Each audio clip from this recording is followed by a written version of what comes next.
This is the Comics Alternative, episode 251, a look at the October Previews catalog.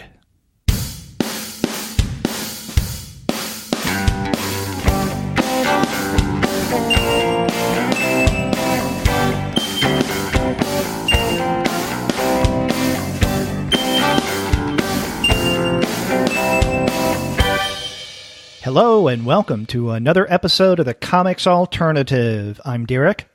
And I'm Gene, and we're two guys with PhDs talking about comics. And this week, Gene and I are going to be taking a look at the October Previews catalog. But before we get into that discussion, we want to let all of you know that this episode of the Comics Alternative is brought to you by the wonderful folks at Discount Comic Book Service. Go to dcbservice.com for all of your comics pre-ordering needs. There, you're going to find all DC, Marvel, Image, and Dark Horse titles at 40% off of the cover price if you pre-order. For all of the other publishers, you'll find that those discounts are 20 to 35% off cover price, and every single month you're going to find some incredible specials. Sometimes those specials could be as much as 45% off the cover price. Sometimes 50% off cover, but many times you can find discounts that are even more impressive than that. That's right, yeah, and unfortunately, DCBS's website doesn't quite have their October bundles up yet, but if you check out there, you can see their September bundles at least, and they had a ton of things there, Marvel, DC, several other publishers, and most of those bundles were at 50% off. Ka-ching. Yow! You can't beat those prices? Discount Comic Book Service. Go to dcbservice.com. They will definitely take care of all of your comics pre-ordering needs. And after you do get your titles there, please send them an email and tell them that the two guys with PhDs sent you. Ka-ching. Well, Gene, before we get into the core of today's show, which is a look at the October Previews catalog, we should tell our listeners something about what's been going on the past couple of months, because what hasn't been going on the past couple of months are podcast episodes. And I know that there are a number of listeners out there who wondered what has been going on with the Comics Alternative, if we had stopped, if we were in the process of pod fading, and neither of those are the case. Is pod fading a thing? I hadn't heard of that. Yeah. Basically, pod fading is when someone just stops putting out podcast episodes and does so over time without letting without letting their listeners know. Okay. And so they just, let it go. But no, that wasn't the case with us. It may have seemed that way.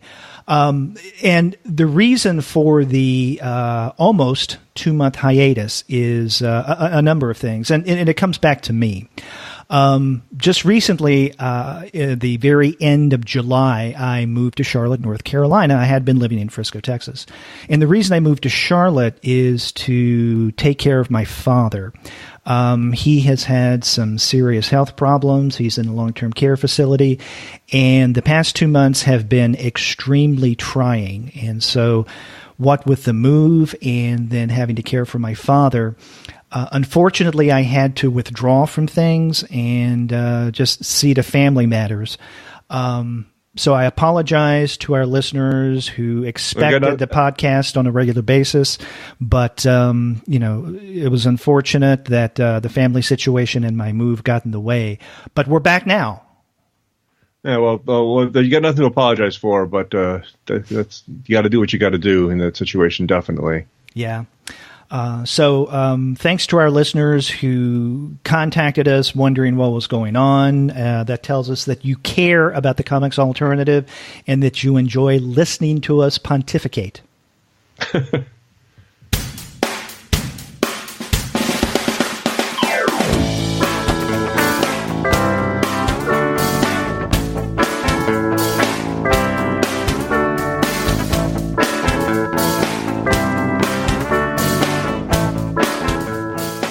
And speaking of pontification, Gene, let's go ahead and get into the October Previews catalog. Okay, I haven't done one of these in a long time. I haven't done one on a podcast in a long time. I haven't done a preview show in much longer than that, even. Wow! And I'm not a regular previews reader, so this is in some ways the catalog hasn't changed in 20 years. But still, there's a lot of stuff that is brand new to me. Yeah. There's a lot in this catalog, and I found myself in taking notes as I was going through it, realizing that there's a lot more in here in the October Previews catalog than I anticipated in terms of things worth mentioning. So I'm probably going to be doing a lot of talking on this show. Okay, yeah, and I didn't find a heck of a lot of interest to me, so I'll be curious to see what you've got. Okay. Now, we start, as we always do, with the Dark Horse section. And my first solicit is on page 44. The very Mine first. too. And okay, so tell me what interests you about this title. Well, first of all, Incognegro, this is the 10th anniversary edition of this book, which I admit I didn't read immediately when it first came out, so I'm interested in this anyways. But also, this is the first book. They think this is the first book from former Vertigo editor Karen Berger, her new line at Dark Horse. Yeah, she's got this line, Berger Books. Yeah, and I mean, basically almost anything she touches turns to gold. So it's good to start with kind of a reissue of an important book, but I'm really curious to see what happens next from her also. Yeah, well, you said almost anything she touches turns to gold. There was Surgeon X not too long ago from Image. I don't know how. I never even heard of that. I missed that. So yeah, but yeah, you're right. We have a re-release, a 10th anniversary edition of Incognegro, a graphic mystery. This is written by Matt Johnson with art by Warren Pleece. And you say you didn't read this when it first came out from Vertigo? Right. I think I eventually read it probably in a library at some point, but I don't. It's been a long time. Well, it's probably been close to 10 years. Yeah. Now, I read it when it first came out, or around the time that it first came out, but it's been so long ago that I've forgotten a lot of it. I'm a little surprised that this is a hardcover edition. I guess it is because it's an anniversary edition, because the original release from Vertigo was hardbound, and I would have thought that in this re-release they would do a paperback version to make it more affordable, but no. But it's not that bad. I mean, for a hardcover, it's $19.99 retail, so. And it's got extra stuff and things like that. And I think that I'm sure the hardcover thing is also a rhetorical flourish that this is an important book. Mm-hmm. Yeah, it is. And it's an important edition of the book as well.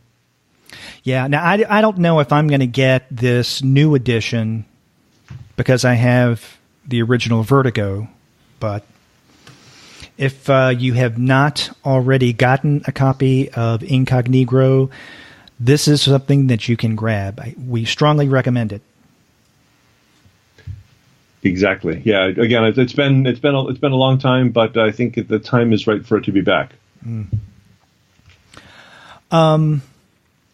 I go next in the Dark Horse section. Where do you have something else in Dark Horse or other things in Dark Horse? Yeah, page 50. Okay, before we get to that, the page before that, 49, I want to mention in passing, we have a new Joe Golem title, and this is going to be the first of a 2-issue mini series, I guess. And this is Joe Golem, Occult Detective, Flesh and Blood. Had you heard of Joe Golem?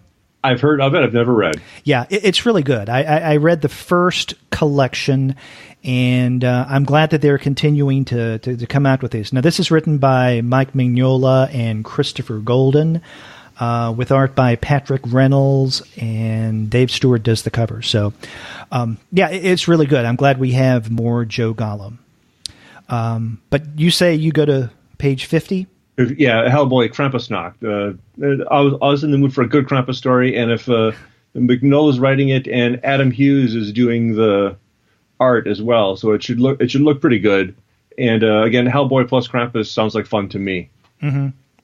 And it's a one shot too, so it's just get in, get out. So it should just be wacky Krampus craziness. Wacky Krampus craziness. I like that. Yeah, in fact, one of the things I will highlight, I'm sure, a number of times are Christmas titles, holiday titles, because this is the October Previews catalog, 2 months in advance of at least most of the things that are going to be released that we mention on this show. So, yeah, Christmas stuff. Yeah, there's a lot of Krampus stuff. This was the only Krampus one I was actually interested in, though. Okay. I go next to page 55. Okay.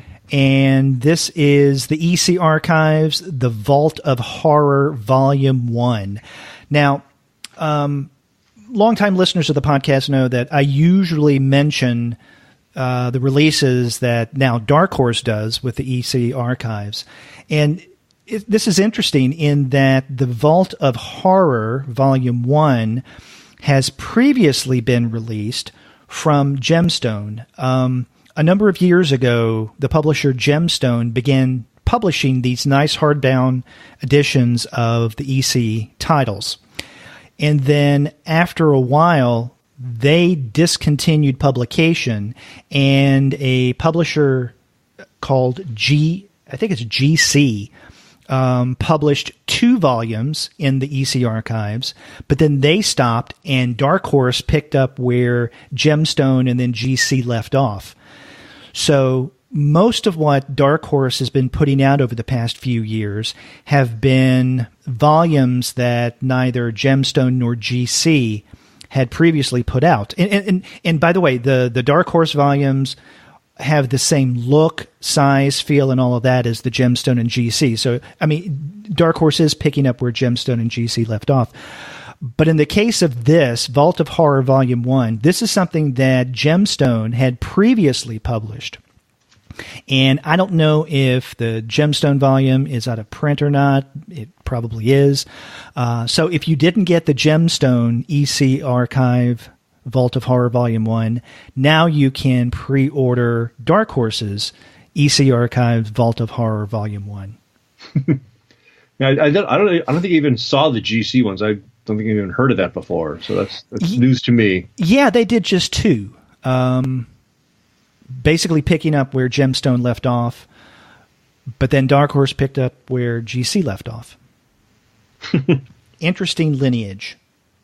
Publishing is funny. Well, it's kind of like when Fantagraphics restarted up the Crazy Cat Sundays and picked up where Eclipse had left off, and then when they got to the end of it, then they wrote back to the beginning and redid their own versions of the things that Eclipse had done first. Yeah, that's what Dark Horse is doing here, I guess. So they're kind of wrapping around.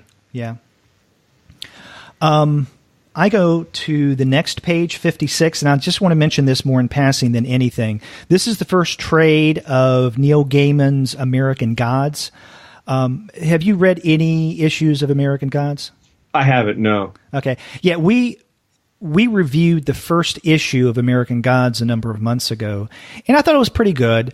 So now we have the first collected volume, and this is not paperback. This is hardbound. So if you want to dish out $29.99 for 208 pages, you can get the first collected volume of American Gods. Yeah, I haven't read any of these Gaiman adaptations, to be honest. Where do you go next, if any place in Dark Horse? I go to the very next page, 57, for Inside Moebius, Part 1. Yes.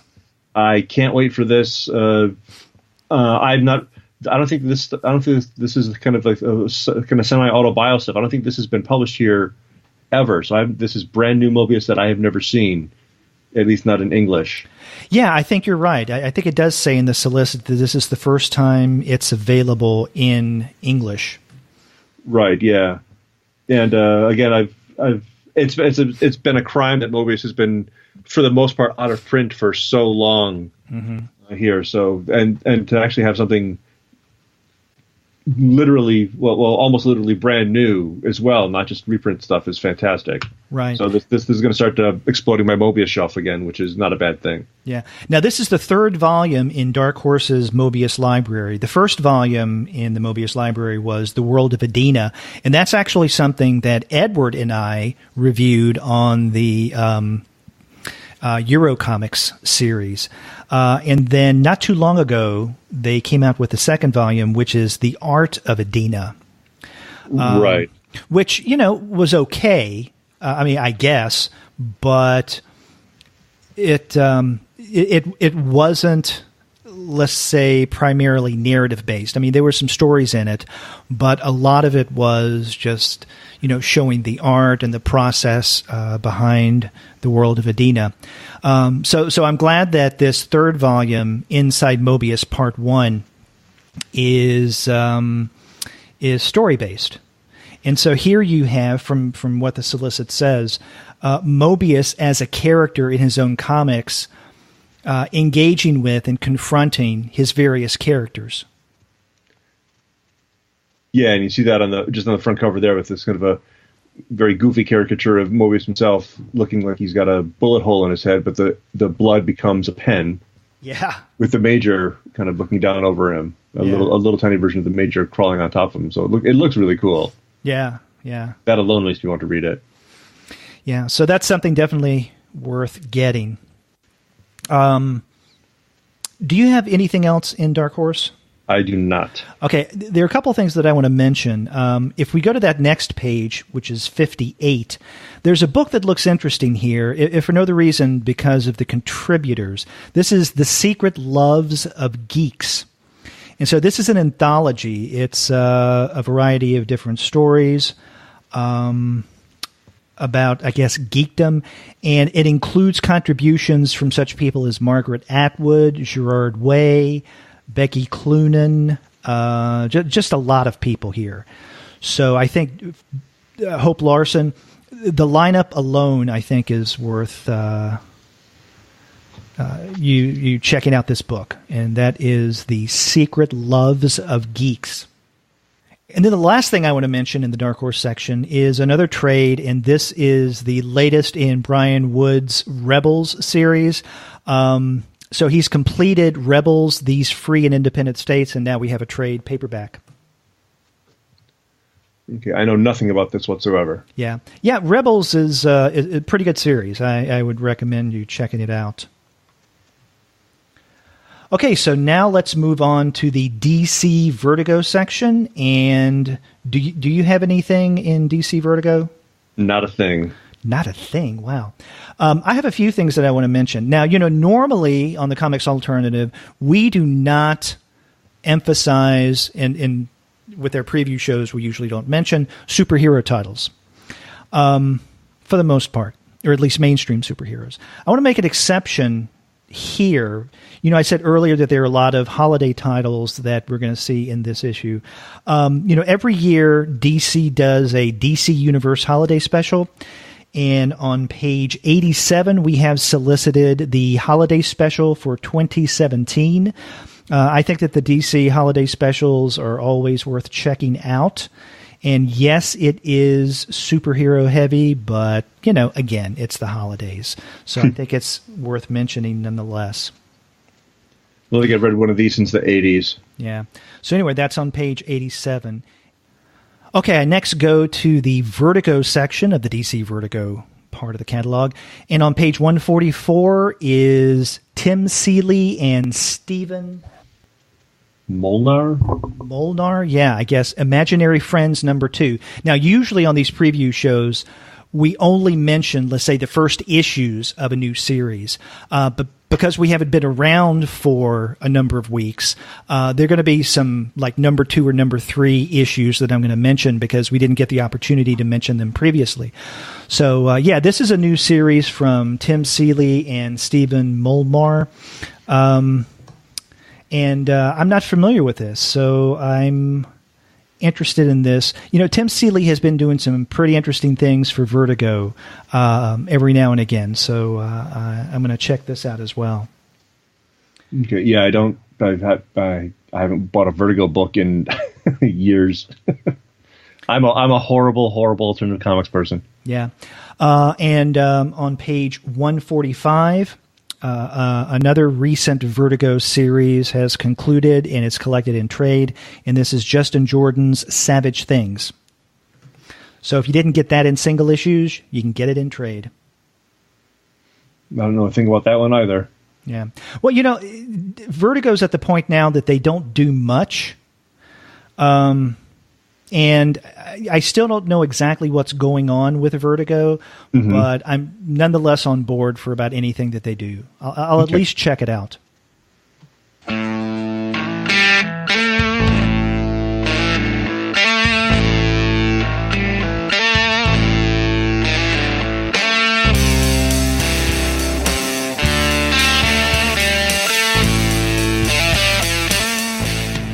So now we go to the IDW section, and there are quite a number of things in IDW this month that I think are worth mentioning. Do you have anything in IDW? The first one I have is page 154, Assassinistas, number 1, which I don't know much about at all, except for the fact that the artist, not the writer, but the artist is Gilbert Hernandez. Right. The writer's Teenie Howard, who I don't know, and Gilbert just drawing something is intriguing. Yeah, I mean, this is the first time that he's been the artist and someone else has been the writer. But this is the thing that draws me to this title. I'm like you. I don't know Teenie Howard. I don't know. Is it a he or a she? I guess it's a she. It's a she. On the next page, you can see a photo of her.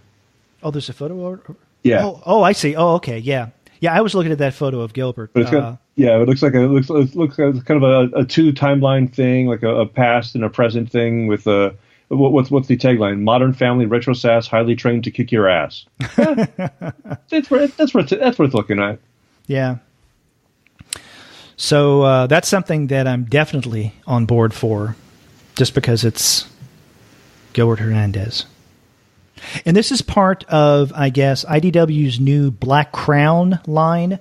And with the Black Crown line, this is edited by Shelley Bond, again, from Vertigo, kind of like Kieran Berger. And also, I guess this is their creator-owned imprint. Oh, yeah, I believe, yeah, I heard something about that. Yeah, I saw stuff about Kid Lobotomy earlier, which I haven't seen the first issue of yet. Yeah, same. Okay, so that's another thing that I wanted to mention. On page 156, we have issue number 3 of Kid Lobotomy, and again, it's issue number 3. But we didn't get the opportunity to mention Kid Lobotomy 1 in earlier preview show because we didn't have that early preview show. Yeah, this is a series written by Peter Milligan with art by Tess Fowler. Yeah, this seems interesting. Peter Milligan is one of those people who I'll try out almost anything he does. Not that it's going to turn out that good every single time, but most times it is. But the concepts are really good, and usually I'm not disappointed with him. Yeah, and Tess Fowler is an amazing artist, so I'm looking forward to seeing what the two of them come up with together. Right.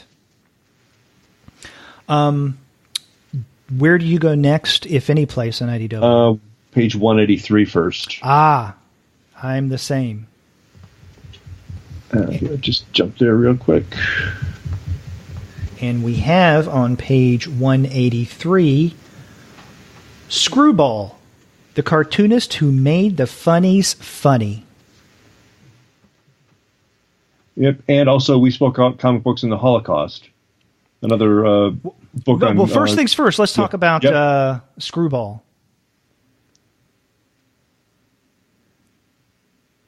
Yeah, so it looks like it's a collection. I think it's a study of and possibly a collection of wacky newspaper cartoons. Yeah, from like the first half of the 20th century, and that should be a lot of fun.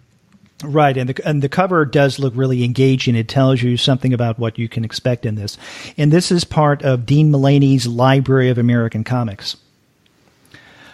But that other title that you mentioned that's on page 183 is a book from our good friend Craig Yo, a Yo book, We Spoke Out, Comic Books and the Holocaust. And this has been written, I guess curated as well. Well, I guess written by Raphael Medoff and Craig Yo, and Neil Adams does some of the art. He does the cover art, I believe, especially.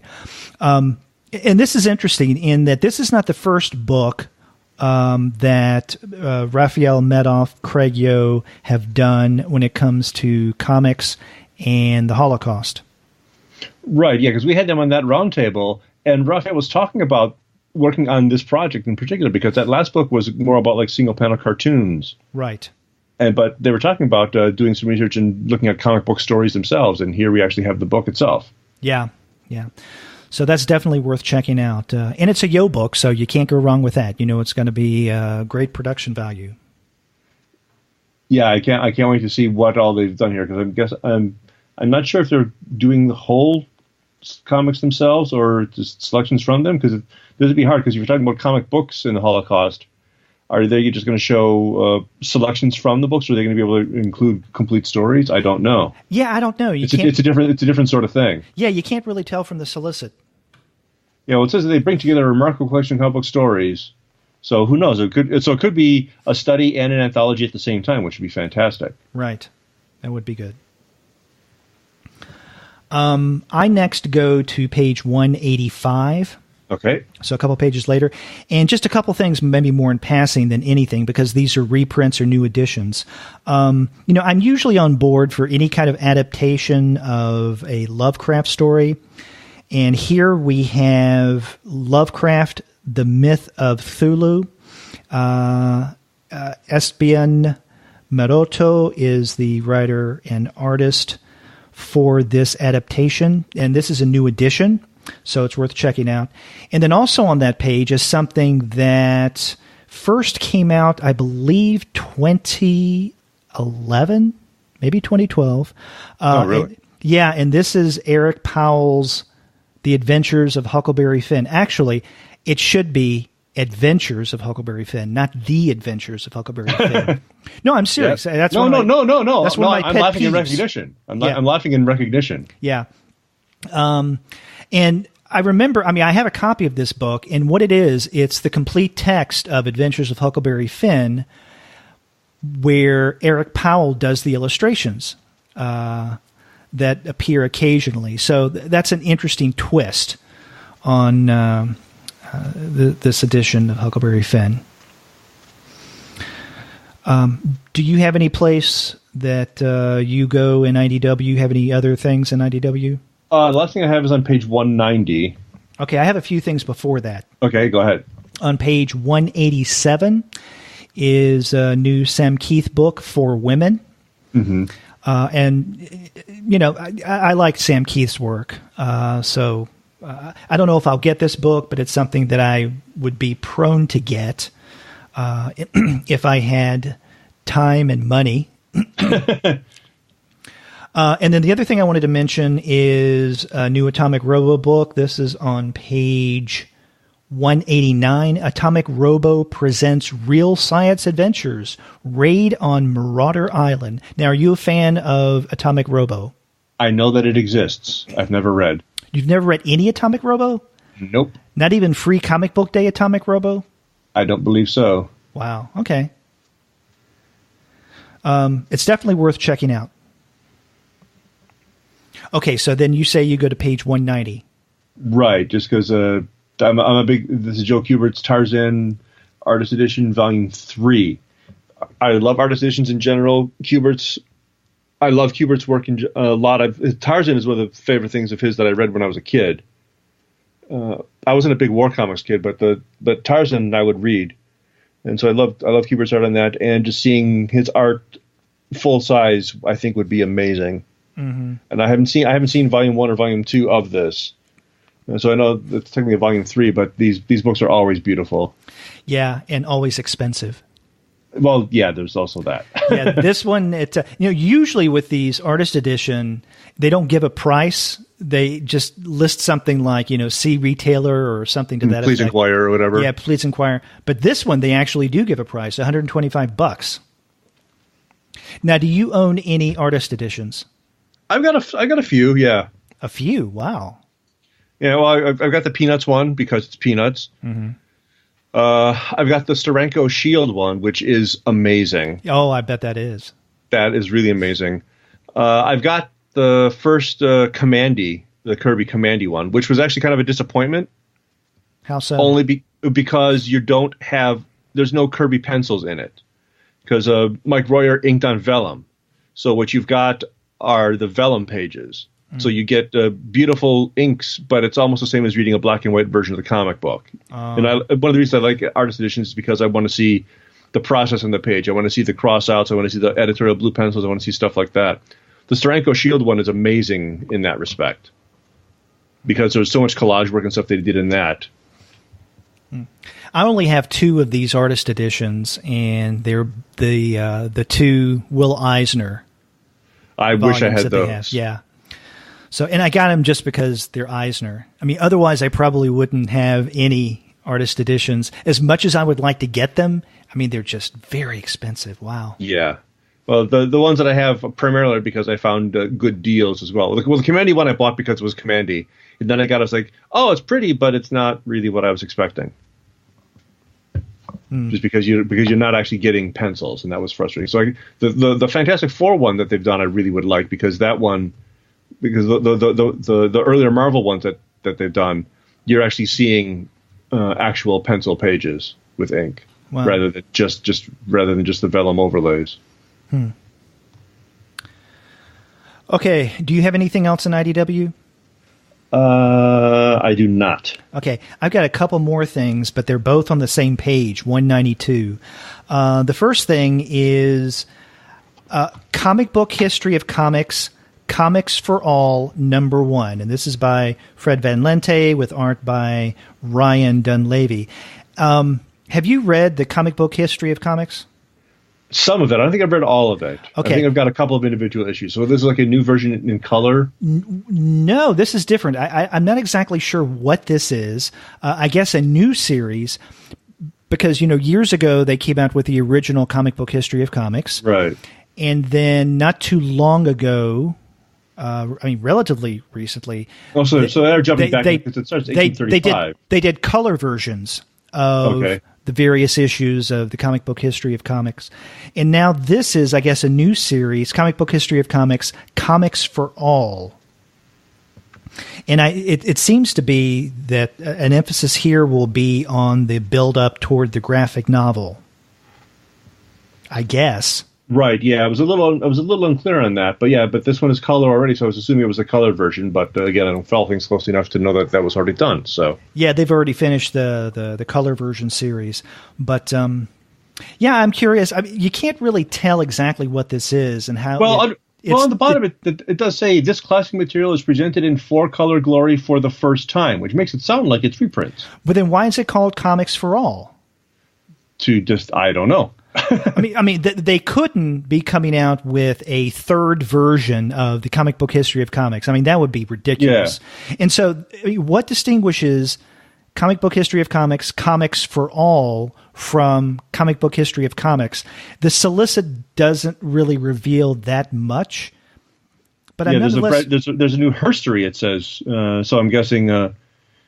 Some focus on female comics creators as well, which I'm not sure where you have to separate that out. But yeah, well, my guess is that maybe this Comics for All series is going to, and I don't know how many issues are going to be in the series, but they're going to be filling in gaps. In other words, what they weren't able or what they didn't cover in the original Comic Book History of Comics.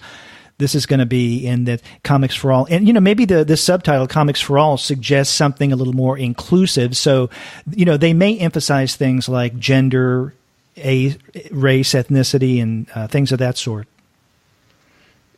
Yeah, possibly. Although the cover makes it seem like the inclusion is funny animals and zombies. But who can say for sure? Because again, you have to include zombies and all that. Yeah, sure. And then right beside it is the 4th issue of Aaron Nation's Gumballs. Have you read any Gumballs? I've never even heard of it before. It's really interesting. I like the look of it, but I have no idea what it is. Yeah, now this is a top shelf book, and Andy and I reviewed the first issue of Gumballs, a number of months ago, and we really liked it. So I'm glad that Nations is continuing with Gumballs. So yeah, this is definitely something worth checking out. Okay. And that takes us to the end of the IDW section and into Image. And you can always count on Image coming out with a lot of new titles or series, a lot of #1s, and this month is no exception. Yeah, my first and only Image title is actually on page 200. Okay. Yeah, I have a few things before that. John Arcudi and David Rubin's Rumble. There's a new Rumble series. And, you know, what Image especially does is they'll have a run of, I don't know, 4 to 6 issues of a particular series, and then they'll have, let's say, another run or a mini series that is part of the series, but they'll start with a number 1, right? But usually it'll have a subtitle like, you know, Rumble, you know, not what you would expect, or something like that. But this one, I don't see a subtitle. And so how would you distinguish the original Rumble, which I believe first came out, the first issue came out a couple of years ago, from this one? Yeah, not from the cover. It looks like it's listed as So Without Pity Part 1, but that's not. But you don't see that on the cover at all. So yeah, it's confusing. On the shelf like that. Yeah, and so what they should do is like Rumble, Soul Without Pity. Right. But we don't have that.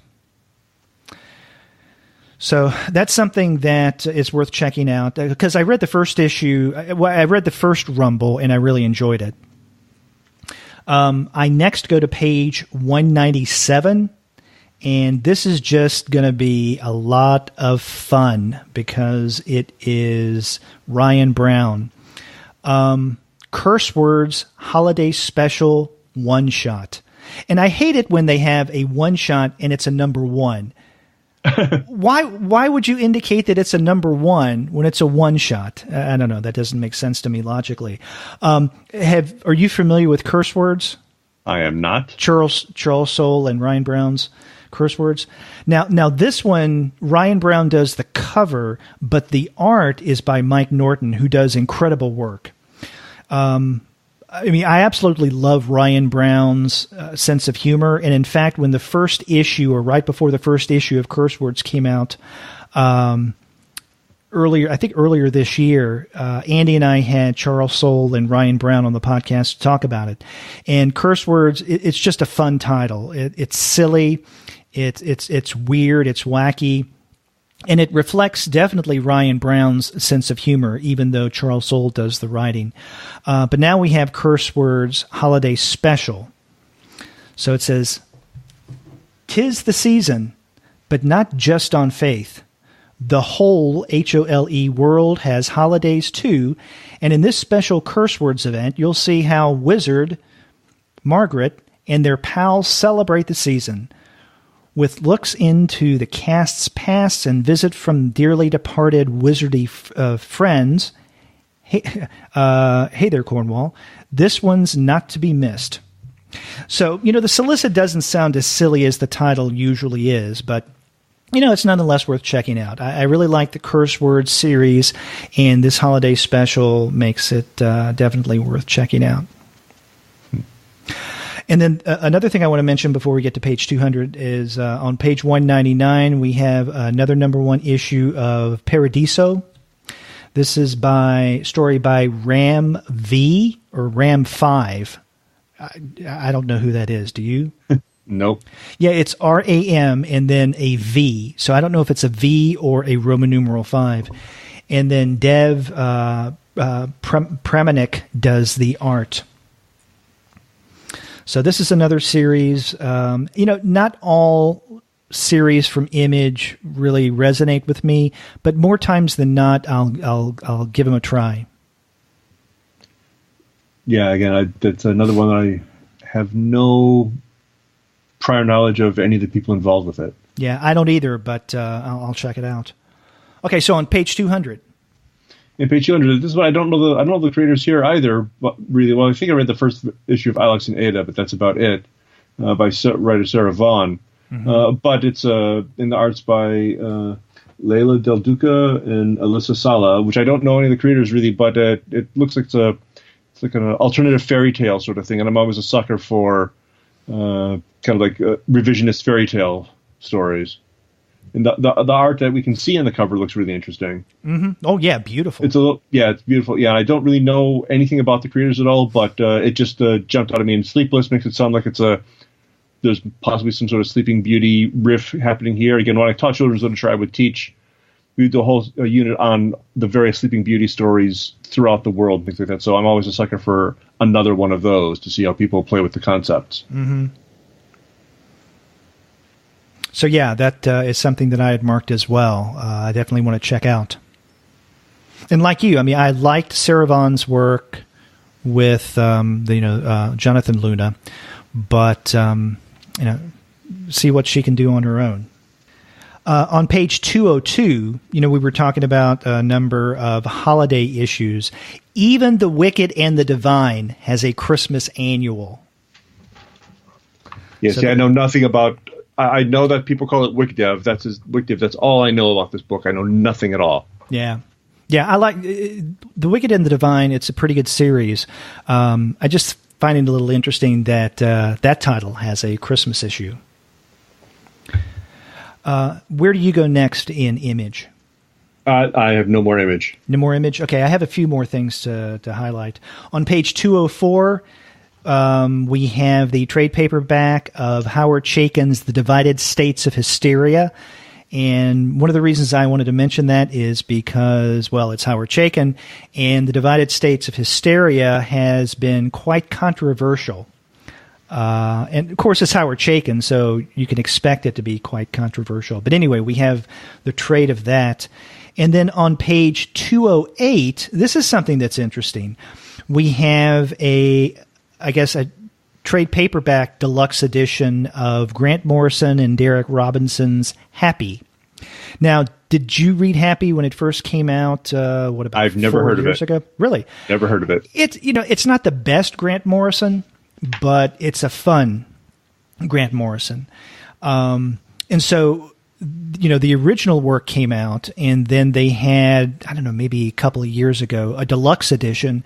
Now they have a paperback, a hardbound. Now we have a paperback deluxe edition. But one of the things that distinguishes this deluxe edition is that it has a photograph cover. I did not know that they are making Happy into a Sci-Fi Channel movie. Did you? Of course, you didn't know about Happy. No, so... Yeah, and on the cover, apparently, who's starring in this movie is Chris Maloney of Law and Order SVU fame. So he's playing the main role, and in fact, he's on the cover of this edition. So that's interesting. Now, I'm not going to get this, of course, because I already have Happy Deluxe Edition, but I'm really looking forward to the sci-fi movie to see what they do with that. Okay. Yeah, I have no idea. Okay. Well, we'll check out, watch the sci-fi movie when it comes out. And when is it going to come out? I think they mentioned something about that. Is it November? November 29th. Yeah, November 29th on Wednesday. So on Wednesday, November 29th, be in front of your television, have the channel turn to sci-fi, and watch the adaptation of Happy.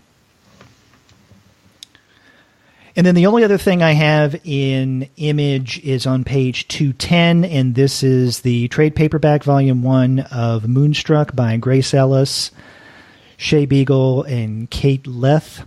Andy and I reviewed the first issue of Moonstruck, and we both really enjoyed this. And so it's good to see that the first trade, the first volume, is already out. So definitely check that out. Yeah, it looked interesting, but I've never. I don't think I've even seen a copy in a shop somewhere. So, yeah, it is, and basically what you have as a premise is a world. It's an urban world, and you have these mythological creatures who are a part of it, but they're a part of it in a normalized manner, right? So it's not as if it's something special that we have these mythological creatures. I mean, they're the individuals that populate the urban landscape, which is basically the setting here. So it's a fun title. I think it's well done, and it's worth checking out.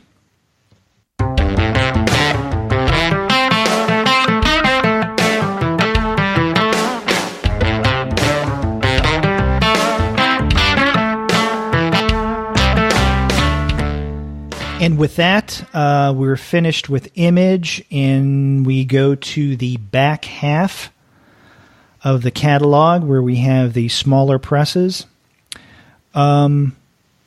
Now, I've got a number of things that I wanted to highlight in the back half. Where do you first go? 278 first. Okay, because I have a number of things before 278. Okay. On page 252, we have the latest of Dave Sims's, I guess, Cerebus tip of the pen to comics classics.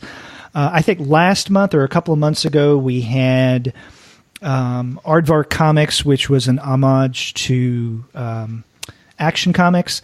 Now we have an homage to Dark Knight. The Vark Knight Returns. So there's that. There's also the second on that same page, the second volume of Terry Moore's Motor Girl, which is a really good title. I don't know if you're familiar with that. I'm not. It's his latest series. Also on that page is Terry Moore's 25th anniversary sketchbook, 8,800 Days of Blondes, Brunettes, and Bozos. So if you're a Terry Moore fan, then this sketchbook is definitely for you. Now, this is something that confuses me, okay? Now, the solicits for the sketchbook are on page 252. If you back up a couple of pages, there is a full page ad for, I guess, a new Strangers in Paradise city, Strangers in Paradise 25. And on this page, I guess, 250, it says, "The door opens in January. Strangers in Paradise 25. Now, I would assume, and then right after that, there's a full page ad for the sketchbook.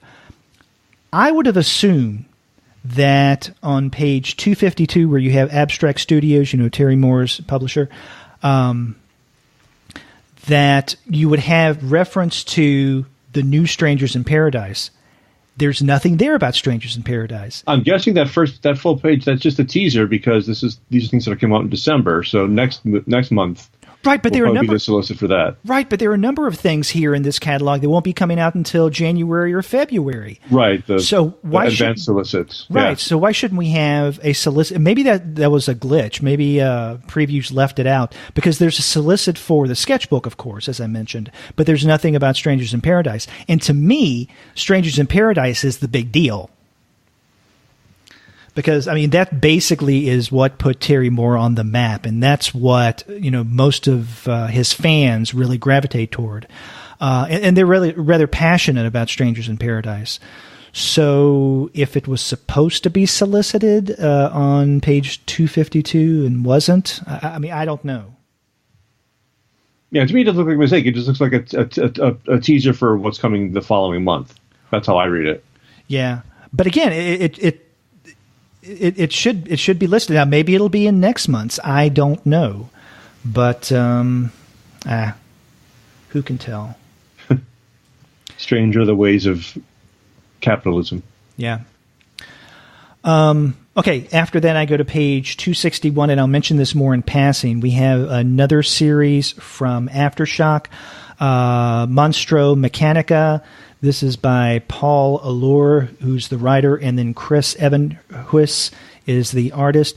And I mention this because I'm really impressed that Aftershock is continuing to come out with new series. Now, at first I was trying to keep up with all the series that Aftershock was putting out, but after I guess the first 6 months, I just gave up because they started to come out with quite a number of new series, and it's just I can only read so much. But I don't know if you've read any Aftershock titles. I've never heard of Aftershock. Oh yeah, they I guess they started about 2 years ago, maybe a little more than that, or maybe just 2 years ago, and they do some really good stuff. I mean, it's somewhat similar, I think, to what you would find in Vertigo. And they also include a lot of really good creators, writers as well as artists in what they offer. There's another new number one also on that next page And this is by Justin Jordan, Backways, #1. So, the good thing about Aftershock is they're not just resting on what they have. They're coming out with new series all the time. So, yeah, if you haven't heard of Aftershock, Gene, you should definitely check out some of the stuff that they do. Yeah, no, I don't recognize any of these titles or names or anything. Mm. And so you say you go where next? Archie. Okay, yeah, before we get to Archie, I want to mention on page 268, this is under the alternative comics section, we have a re-release of Katie Skelly's Nurse Nurse. Now, Nurse Nurse originally came out from Sparkplug Comics in 2012, but, Sparkplug is no more, so now Alternative Comics is coming out with, I guess, a new edition of this. So, are you a fan of Katie Skelly? I don't know Katie Skelly. Yeah, she does some interesting things. She came out with a book just recently from Fantagraphics. What is it? Vampire... My Pretty Vampire? My Pretty Vampire, yeah. And that was, I recently read that. It's kind of a wild book. And, Nurse Nurse is an earlier work of hers, but I haven't read that. So I'm definitely going to get this alternative comics version. Oh, the write-up sounds interesting. Yeah, I just hadn't heard of it before. And then, also under Alternative Comics, you have, I guess, re-releases of a couple of other older titles. You have Rich Tomaso's Clover Honey, the 20th anniversary edition, and also Malachi Ward's From Now On. So, I mean, those are not new books. They're re-soliciting those, but they're definitely worth checking out. Right. Yeah. Okay. So you're going where now? I'm skipping over the Three Stooges Shemtacular special. God, I just had to say the word Shemtacular on a podcast. And I'm glad you did. Shemtacular. Mostly for Archie, this is, again, I'm being perverse now because it's comics alternative, but they're redoing the Mighty Crusaders yet again, the Archie superhero line. And I'm vaguely curious to see what they're going to do because I've seen... I don't know, like, this is the 37th relaunch of the Archie superheroes, it feels like. Yeah, they keep trying it. They never seem to stick, but they keep trying. Well, you can't blame them for trying. Yeah. And just a shout-out for their little, their Marvel digests, which are really kind of interesting little books. I don't know if you've seen those at all. It's like, this might be the future for Marvel Comics. Just rest on your back catalog, because it's like for $7, you get like 200 pages of comics in a size that only child eyes can read because they're super tiny. But like the Avengers one starts with Avengers #1 and 2, and then like over the course of 200 pages, you jump through like the past 40 years of whatever character they're looking at. Mm-hmm. So those are actually kind of interesting, a way to get kids reading the comics, and to see it'd be weird to get things from the 60s through like last year. They're really bizarre kind of collections all in one shot like that. Now, are these Marvel digests available at things like newsstands, grocery store checkout lanes, like the Archie? I've seen it at Barnes and Noble, so they're not just in comic book shops. I haven't seen many in a grocery store, but I haven't been to many grocery stores lately. So, or like a Trader Joe's doesn't stock Archie comics in the. in the lane. So, but I would assume so, since it's Archie's distribution, not Marvel. So I'm guessing that anywhere Archies are showing up, theoretically, they would be putting these there also. Yeah, and it's a great way of introducing young readers to Marvel characters. Yeah, and they're trying. Yeah, like the next one that's coming out is Thor, so they're trying to tie it to the movies and stuff also.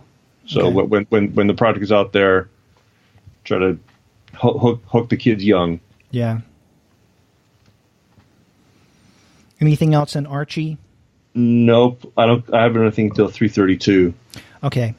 On page 288, we have the next title from Big Planet Retrofit.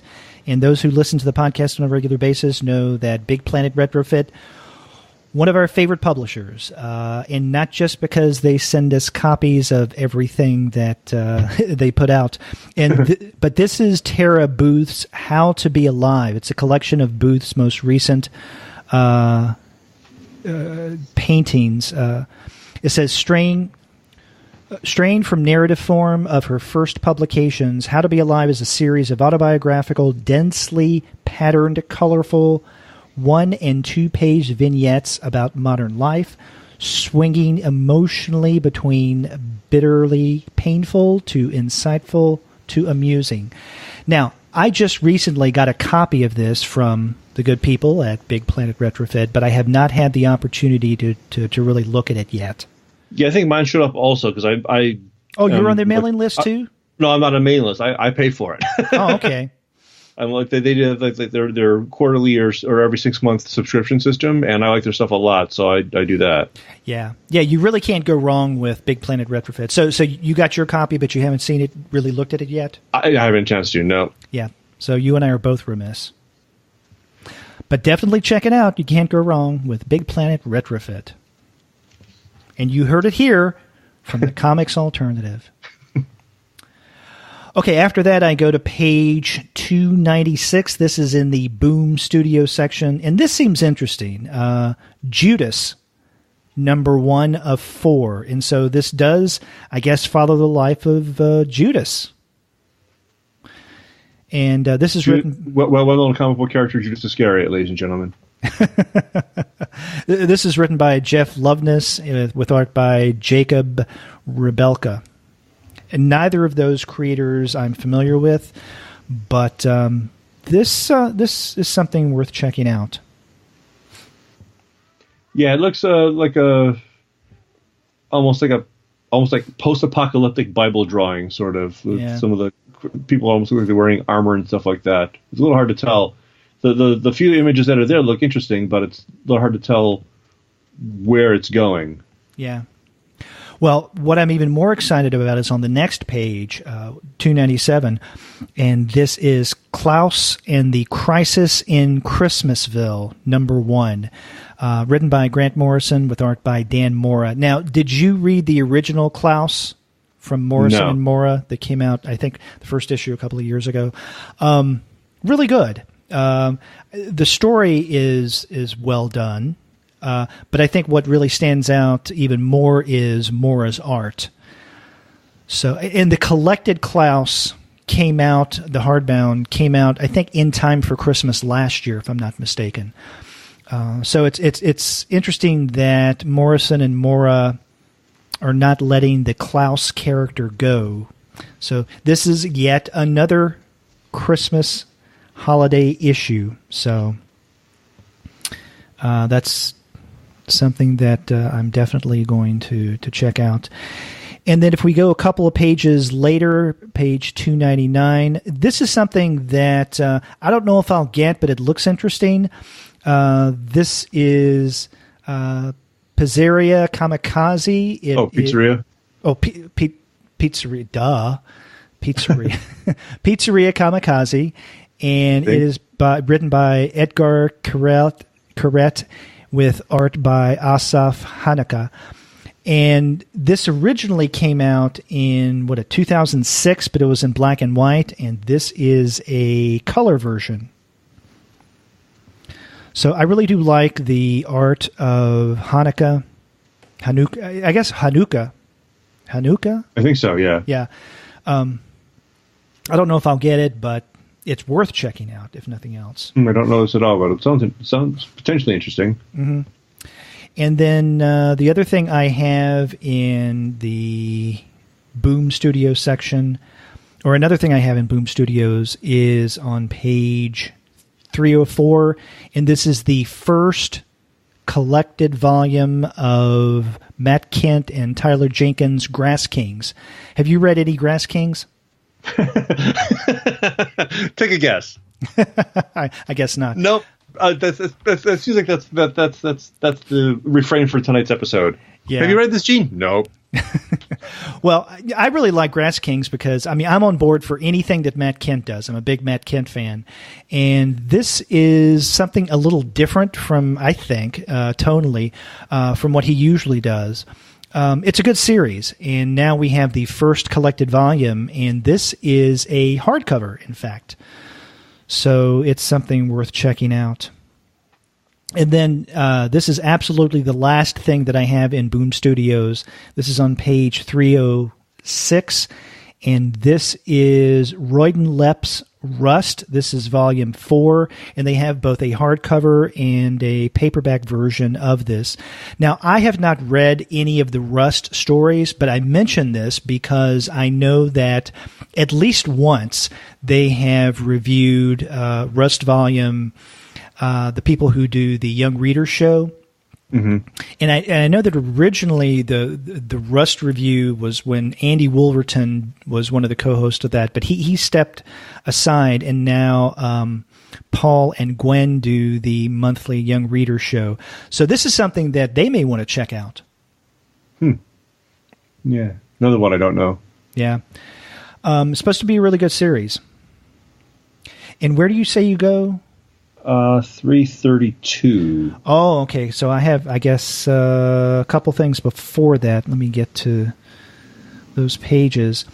On page 322, there's we have Conundrum Press. Now, Conundrum Press, I don't know if you're familiar with Conundrum, but they're out of Canada. They do a lot of really good stuff.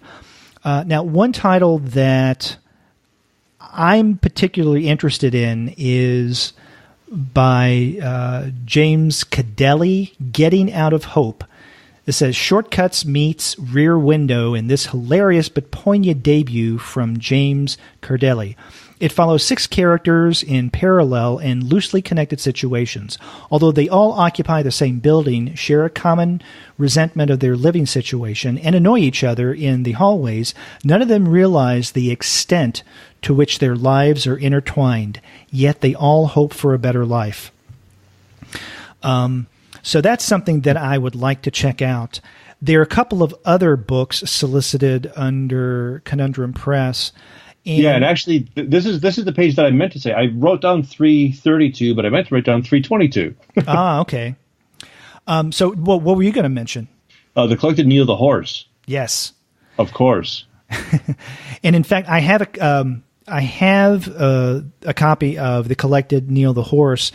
Andy Kunka and I later this year are going to do a publisher spotlight on Conundrum, and Andy Brown, who's the publisher of Conundrum, sent Kunka and I the other month a package of various books, and Neil the Horse was one of them. So, lucky you guys! I love Neil the Horse.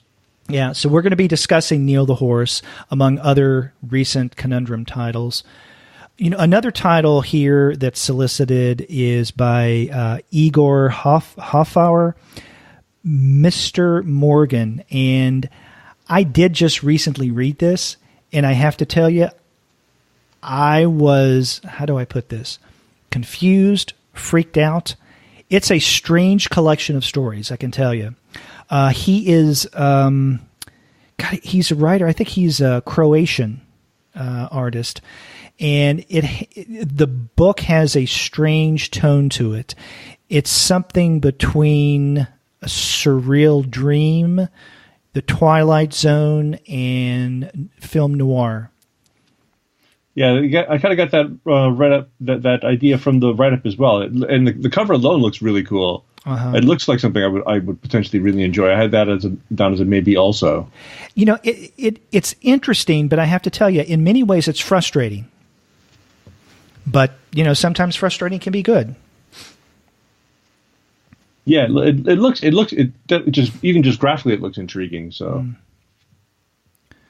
So where do you go next in the catalog? Out of weird curiosity, I thought I had to mention Barbarella #1. Yes, on page 324. Yeah, right. I don't understand why you need to do more Barbarella, though. I think the original stands just fine. I'm not quite sure why we need more Barbarella. So it wasn't really like I want to buy this. It's like I don't quite know why this exists. Yeah. Now, this is written by Mike Carey with art by, Keenan Yarer, yeah. Yeah, I'm intrigued by this. I want to check out this first issue just to see what it's about. And, your question, why do we need more Barbarella? This is in the Dynamite section. But see, this is the kind of thing that Dynamite does. They take these earlier properties and they spin them off into different series. Now, obviously they do this with, they've done this quite a number of times with, Green Hornet, Shadow. They've also done this more recently with The Spirit. We got the James Bond stuff going on. Even more recently, Betty Page has a oh, new really? Comic. Yeah, there's a Betty Page. And so why not Barbarella? Yeah, I suppose the answer to why do it is why not, but... And again, this is the kind of thing that Dynamite tends to do. So, yeah, I'm going to check this out. And the art looks really good.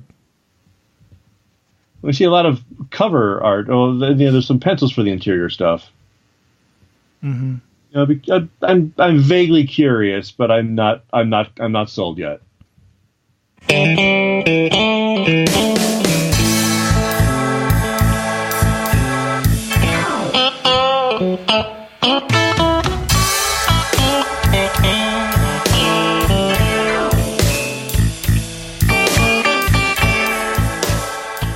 Okay, I next go to the Drawn in Quarterly section, which is on page 343. Yes, that's where I go to. What were you going to highlight? Let me get there. Because I was going to go ahead. I was going to mention. I think that one of the things that Drawn in Quarterly does, they'll solicit one or more brand new titles, and then they'll resolicit older titles, which I think is pretty good. But they only have one new title in this month's catalog, and that is Philippe Dupuy's It Don't Come Easy. Yeah, Dupuy and Barbarian's Monsieur Jean stories. Yes. Monsieur Jean. I'm not sure if this is new or if it's a collection of previous stuff, but it doesn't tell us how long it is. I think it's brand new. Yeah, no, I think this is brand new. Everything else on this page is older, from... Right, I just didn't know if this was like a new collection of previously done stuff. Mm-mm.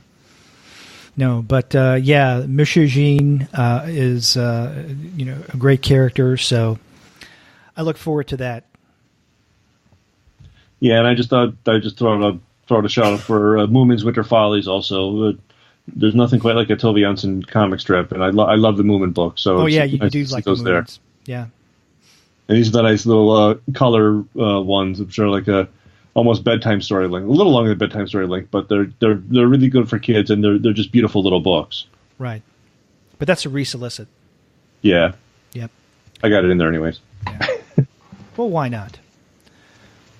Now I next go to the Fantagraphic pages 348 and 349. Do you have anything before that? Nope.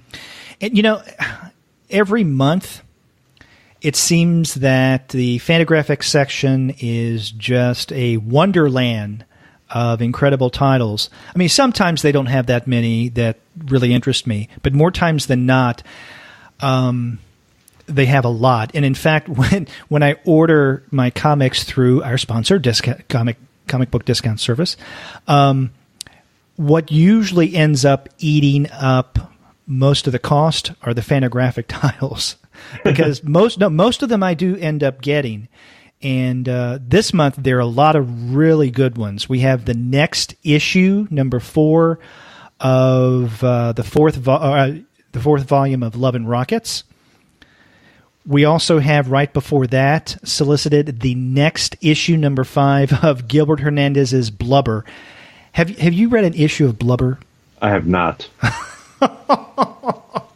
Andy and I have reviewed at least 2 issues of Blubber on the podcast. It's wild, it's weird, it's pornographic, and I mean it really is. It's very strange, and it's a space where Gilbert's mind can just do whatever it wants, regardless of anything. decency, morals, and it can get really wild. But also on that page is another Love and Rockets book, and this is the next in their Love and Rockets library, Jaime Hernandez's Angels and Magpies. These are really nice volumes that are uniform in size, and they're compact enough to where you can carry them around. So this is the 13th volume that they've come out with this. So, and what this does is this collects various titles such as God and Science, Return of the Tie Girls, the Love Bungler storyline, and a number of other pieces from Love and Rockets. So, but all Jaime Hernandez. What were you going to emphasize in the Fantagraphics section? Drew Friedman's Chosen People. Oh yeah, definitely. Yeah. Just some of it, unlike his series of like old Jewish comedians books. This is or the comics history books, which are also really amazing. Right. These just a lot of cool people that Drew Friedman likes and likes to draw. And his art is always amazing. And what he chooses to say about people is always really interesting to read too. Mm-hmm. And Meryl Marco does a foreword, so that makes that kind of a must buy right there. And also the Gil Kane interview book would be a really interesting read as well, I'm thinking. Mm-hmm. And so it's him in interviews with lots of different people. And I'm guessing the words "my boy" show up on almost every page. If you ever read an interview with Gil Kane, whenever he talks to anybody, he's like, "Oh, my boy, it's all about this." Also on that page is something that I'm not familiar with, but it seems interesting. This is by Tommy Parrish, The Lie and How We Told It. And the solicit reads, a friendship creaks under the strain of a fumbling encounter between its first two participants, leaving them even more lonely and uncertain than before. Parrish's first graphic novel for Fantagraphics is a visual tour de force, navigating queer desire, masculinity, fear, and the ever-influx state of friendships. The Lie and How We Told It is a remarkably resonant work from an exciting new voice in contemporary graphic novels. So, and because it's an exciting new voice, I guess that's why I haven't heard of Tommy Parrish. Yeah, I don't recognize the name immediately myself either. Mm. On that next page, we also have some interesting things. We have another work by Benjamin Mara, who does some great stuff, and this is Night Business. So that's going to be worth checking out. We also have another book from Paul Horsheimer, and it's been a long time since we've gotten anything from Horsheimer. Are you a fan of Horsheimer? A bit, yeah. Yeah, and I guess this is going to be a series. It's a number 1 issue, and the title is Forlorn Funnies. It says, Paul Horsheimer returns with a mosaic of genre. Comics, scripts, prose, all are on display here, including the first chapter of Horsheimer's new graphic novel, Jerkwater Ellie. So I guess this is going to be a series. Appears to be, yeah, a little bit of everything in there. Yeah. I'm curious for that one, definitely. Yeah. And above that are some collections. Okay, there is a 2-volume complete Krepix gift box set, and then underneath that there's a solicit for volume 3 of the complete Krepix. Are you familiar with the work of Krepix? Yeah, a little bit. Because I'm not, but I've seen a lot of references to it. What's it like? French. It's like a French, like the new wave sort of a 60s, it's sexy comics is what it is. Sexy. Yeah. Yeah. Did he do the story of O, I think? I'm not sure. I'm not positive, but he did a lot of stuff. I mean, the box set there, you can see that it's a box that kind of opens from above instead of on the side, and so the joint of the box is also a gag in a woman's mouth. So that kind of gives you a little bit of idea of what some of those stories might be about. Yeah. Interesting. Okay, where do you go after Fantagraphics? Not till page 399. Okay. On 358 in the Humanoid section, we have another book from Alejandro Jodorowsky, and this is the Magical Twins Deluxe Edition. This is a hardcover. Now, I mean, it should be no surprise that Humanoids is putting out a Jodorowsky book because, you know, they have tons of those that they come out with. But one of the things that makes this stand out is that from the sound of it, the Magical Twins is a kid's book. And in fact, on the next page, it's a full-page ad for Humanoids Kids. Yeah. I mean, you don't think of Jodorowsky as a kid's writer, but hey, why not? Yeah, not immediately, but yeah, I'd be curious, definitely. Yeah. Now, I was talking with one of the publicists of Humanoids, I don't know, about 3-4 months ago, and he was telling me that they were planning on emphasizing books for children or for kids, for younger readers. And I know they started soliciting books for younger readers maybe about 2-3 months ago. So it's good that they're continuing to do this, and it's impressive that we have a Jodorowsky book, The Magical Twins, that is one of these books for Humanoids for kids. Yeah, they got their own little subline within Humanoids. So yeah, I'm curious. I hadn't heard about the kids line. So yeah. And then on pages 363 and 364, they're just a few Kodansha titles that I think are really worth mentioning. But these are like later volumes and series that I already read. Sean and I on our monthly manga series a few months ago discussed Happiness, and so volume 6 of Happiness is about to come out.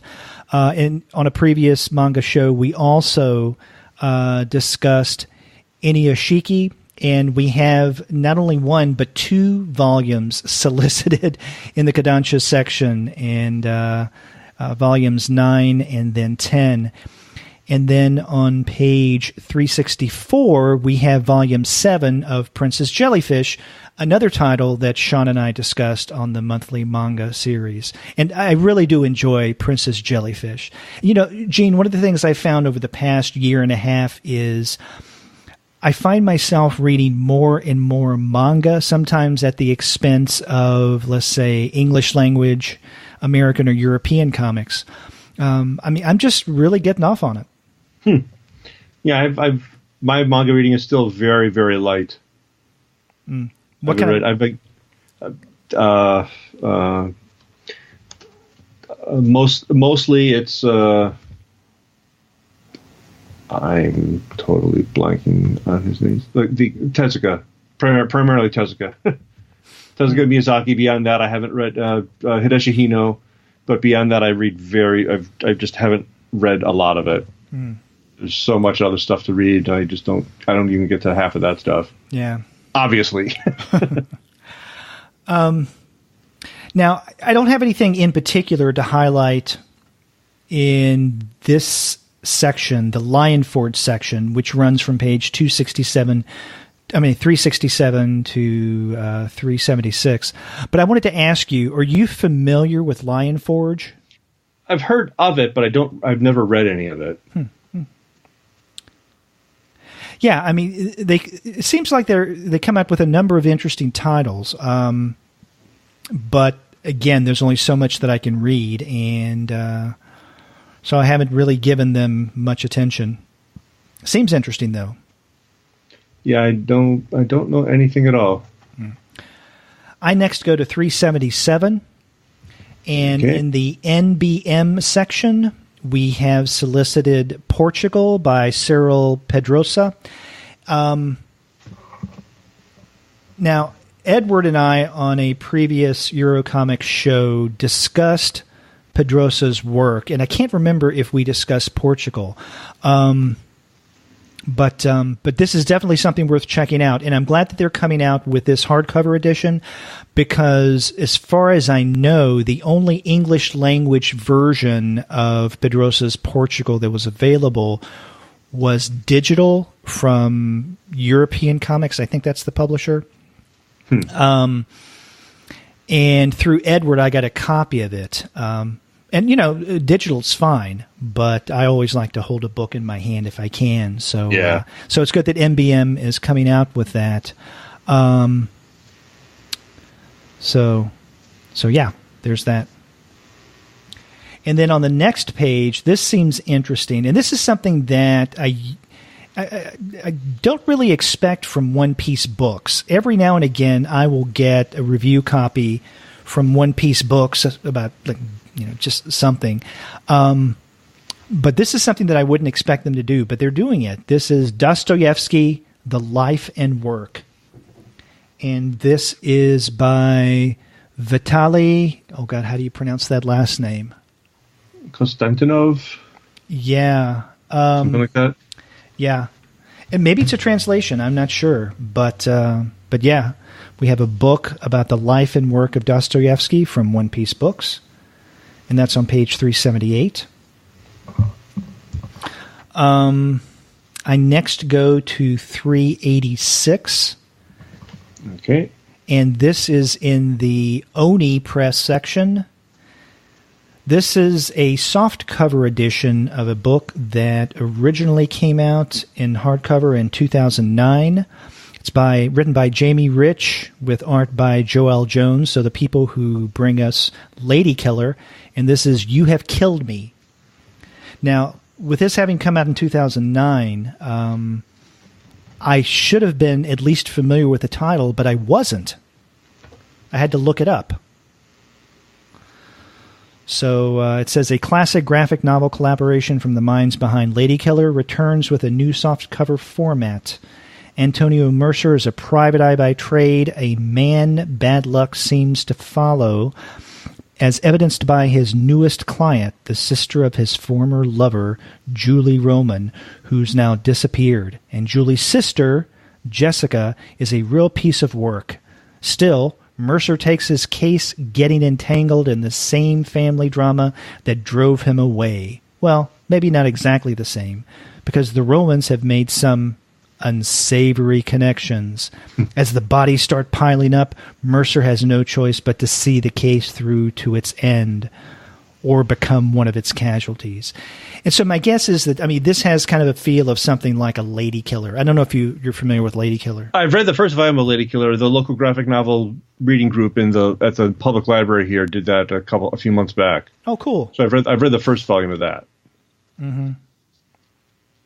No, but I haven't. I've heard. I think I remember seeing the cover for You Have Killed Me before, but I've never seen it.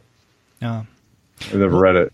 Well, if you didn't get the original hardcover edition, now you have an opportunity to get a trade paperback or a softcover. There you go. Where do you go next? $3.99. Okay. And this, I don't know anything about the artist, but let's see if I can get there. $3.99. It's from Silver Sprocket. Be Your Own Backing Band by Liz Prince. I don't know much about it, but it looks potentially interesting. I've heard of some of the books, but I unfortunately haven't read them. She's done Tomboy, We Used to Love Me If I Wet the Bed, and Courting the Creepies, a collection of comics about punk rock. Mm-hmm. I'm in. Yeah. It looks kind of cartoony and fun, but comics with the energy and heart of a DIY basement show. I'm all over that. Yeah, I'm glad you mentioned that because I completely overlooked it, and I appreciate Liz Prince's work, and the title itself is intriguing. After that, I go to page 402. Same here. Under Sunday Press, you want to talk about this one? Crazy Quilt, Scraps and Panels on the Way to Gasoline Alley. So it's early Frank King before Gasoline Alley, but it's Sunday Press, which means it's a big old book, 13 by 17, kind of the size of those artist editions again. Mm-hmm. But it should be amazing because Frank King stuff. It says that one of them, especially, Bobby Make Believe, a Little Nemo tribute and the basis for all the Sunday fantasy strips with Walton Skeezix, which again, the Gasoline Alley Sundays are amazing. And I've seen a few a few pages from Bobby Make Believe, but this will probably have them all. And Sunday Press just does amazingly beautiful books, just in general. Yeah. Yeah, so this collects the Frank King's early work between 1910 and 1918. The thing about the Sunday Press books is they are larger, but they're also more expensive. So this one retails for $70, and I think it's for that reason I don't have any Sunday Press books. Do you? I've got a bunch. Well, I've got some essays in the first Little Nemo book, the very first book that they put out. I've got a couple of Little Nemo essays in there. I've got an essay in the Little Sammy Sneeze book also. But I've picked up a lot of this stuff. Wrote? Yeah. Oh, cool. Yeah, and every year they run really good sales too. So if you're thrifty like me, you can pick up some stuff for sometimes really, really good prices. Sometimes they go almost 50% off, which is amazing. But their books are just so beautifully put together. The attention to detail is just stunning, and to see these things at those original sizes is just phenomenal. Okay, I next go to the Titan Comics section, and specifically pages 408 and 411. Do you have anything before that? I do not. Okay, and what I want to mention in the Titan section is, Titan, I don't know if you knew this or not, but Titan does the Hard Case Crime series. It's a series of crime books, as the series title suggests, Hard Case Crime. And they publish prose volumes within the series, but also comics within this series as well. And this time around they have, I think it's 2-3 new titles within the Hard Case Crime series. On page 408, we have The Girl Who Kicked the Hornet's Nest, Millennium, the first issue of that, #1. And then on page 411, we have 2 titles, actually, in the Hard Case Crime series. These are comics. The Girl Who Handcuffed Houdini and Quarry's War. Now, I've read some of the comics in the Hard Case Crime series, and they're pretty good. So I like to check out the new titles that they come out with. Yeah, I haven't read any of those as well. But the girl who handcuffed Houdini sounds interesting, just because I'm a Houdini fan from way back. In general, so if it's anything remotely historically about Houdini, that's potentially interesting immediately. Where do you go next in the catalog? I've got one thing left in the book section. That's it. Okay, because I have just a few more things in the comic section. Okay. On page 435, we have, and under the Vertigo comic section, more manga, we have the next volume of, it looks like Blame, but I've heard that it's Blam. And the first 2 volumes of Blam, Shay and I reviewed, I think last December on the manga show. So there's that. And then in the Viz Media section, again, more manga. On page 437, this is something that I'm very excited about. Another collection of stories from Junji Ito. Name I've heard the name a lot, but I've never read any. Oh yeah, he is the master of manga horror, and so we have a collection of short stories, and I guess this is going to be in the mold of what is that? Fragments of Horror, and it's a collection of stories. It's called Shiver. So it includes 9 of Junji Ito's best short stories, selected by the author himself and presented with accompanying notes and commentary. So yeah, I'm really looking forward to that. And then also in the Viz Media section, there are new volumes in series that at least I keep up with.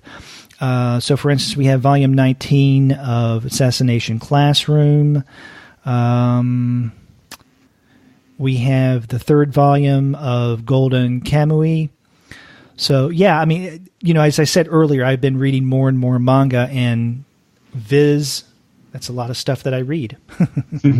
So, and that is all that I have in the October previews catalog. You say you have something in the book section? Yeah, again, it doesn't really count for this show, but page 457, there's a book by and about Joe Sinnott's career, and I would love to read that. Okay. Well, why wouldn't it count? Well, he's not at all alternative. Well, yeah, but, we're comic scholars, and so if this is a book that has, let's say, a scholarly bent to it, then why not? Yeah, it's by him, so it's interesting. So it'd be kind of like it's kind of an artistic memoir, sort of. Yeah. But I'd be curious to see what it looks like. It's again one of those pricey ones. The regular hardcover is $60, so maybe I'll be able to flip through it at a store or a library someplace. I'm not even sure who's publishing it. It's one of those. Yeah, they don't list publishers in the book section, unfortunately. Which is ridiculous. Yeah. Thank you, Previews, for giving us some information.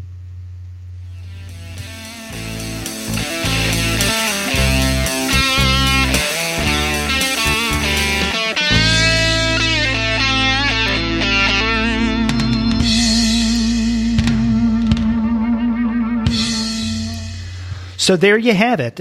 What Gene and I think are worth paying attention to in the October Previews catalog. We hope that you guys have had fun following along. And there's a lot in this month's catalog. I was really surprised. And a lot of holiday things as well, as we pointed out. Yep, 'tis the season. Yep. And if you want to find great titles like the ones that we highlighted, then definitely go to the website of Discount Comic Book Service.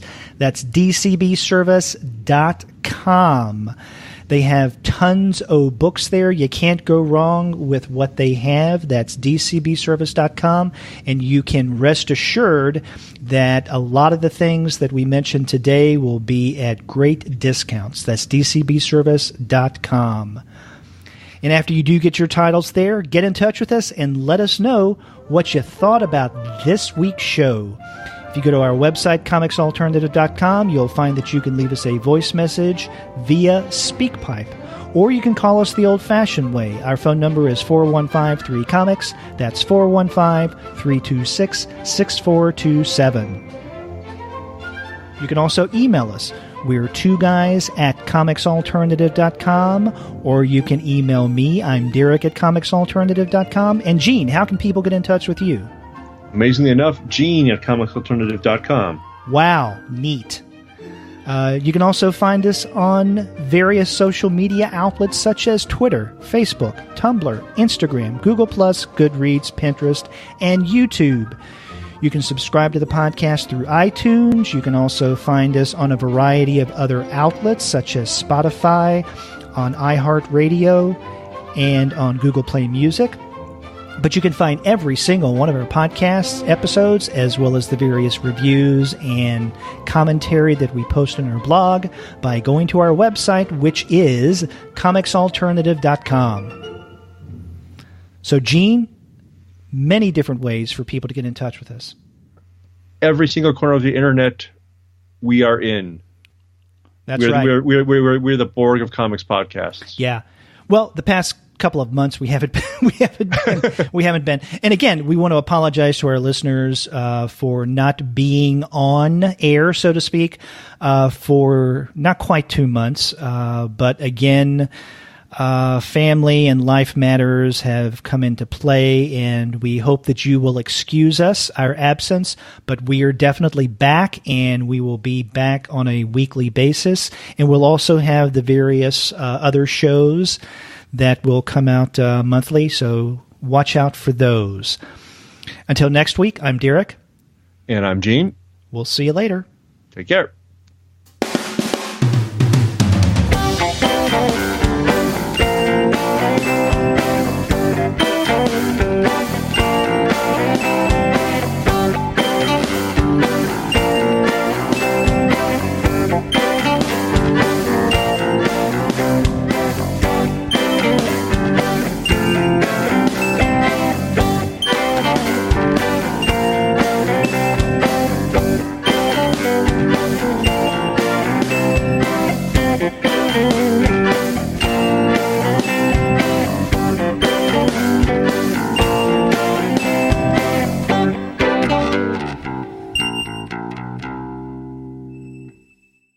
Hey, what happened?